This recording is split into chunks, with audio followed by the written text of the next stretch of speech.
धनबाद लोकसभा क्षेत्र से भाजपा प्रत्याशी ढुल्लू महतो को जन्मदिन के मौके पर बड़ा तोहफा उस वक्त मिला जब उन्हें धनबाद में लाखों की संख्या में निवास करने वाले ब्रह्मर्षि समाज का जोरदार समर्थन मिला।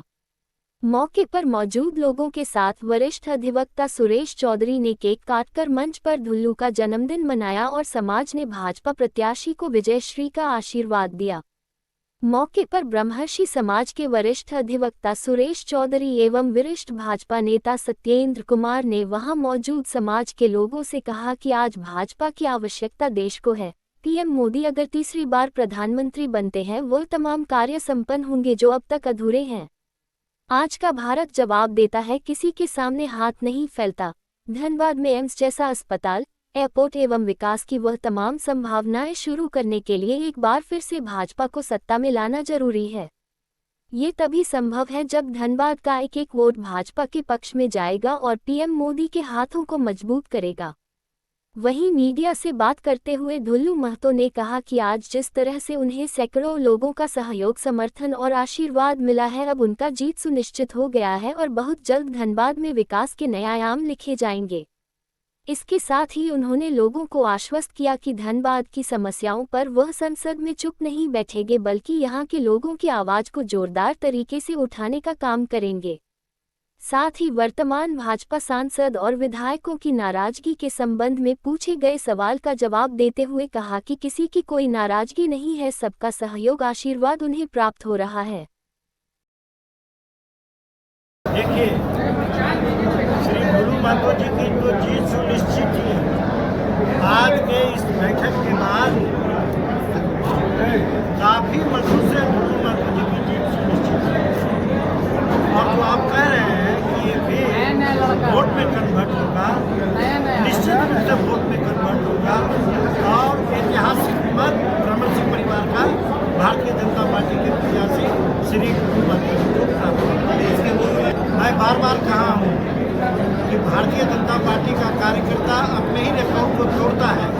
विगत लोकसभा में जो भारतीय जनता पार्टी के मत अब जितने मत से भाजपा के प्रत्याशी विजयी हुए थे उससे ज़्यादा मतों से ढुल्लू महतो विजयी हुए।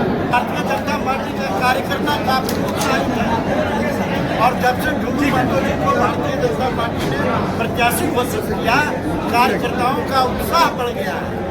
जनमानस में एक विशेष प्रकार का ऊर्जा का संचार हुआ है। वही शक्ति ढुल्लू महतो जी को ऐतिहासिक लोग है कि समाज के लोग हमको तो नहीं दिखाई दे रहा है। मैं कई राजनीति के घर में गया और वो शपथ लेके कह रहे हैं कि मैं भारतीय जनता पार्टी की खबर भारतीय जनता पार्टी के नेता श्री नरेंद्र मोदी और वो हमको आज बहुत अपने आप को गर्व महसूस, खुशी महसूस कर रहे हैं कि आज किसी समाज के द्वारा पूरी आशीर्वाद इस लोकसभा चुनाव में दिए और पहले भी दिए और आने वाला भविष्य में हम आशा रखेंगे। और ब्रह्मर्षि समाज एक बहुत, हम कह सकते हैं कि बुद्धिजीवी, सत्य और धर्म रास्ते वाले चलने वाले समाज और इनका आशीर्वाद मिलना अपने आप को हम धन्य हो गए। मुझे पूरा विश्वास है कि आशीर्वाद मिलने के बाद पूरे धनबाद लोकसभा क्षेत्र में सभी समाजों को धर्म मिला है, मगर इनका आशीर्वाद भरपूर मिला है और इनके आशीर्वाद से हमें जीत का आश्वस्त हमें प्राप्त हुआ है। और जीतने के बाद इस क्षेत्र में जो मैं वचन दिया हूँ, जो वर्ड दिया हूँ, वो करने का प्रयास करेंगे। हम इस पर नहीं चर्चा करेंगे, हम करेंगे बस कि जो समस्या आएगा मेरे पास उस समस्या को हम चुनौती के रूप में लेंगे और उस समस्या का निदान करने का प्रयास करेंगे।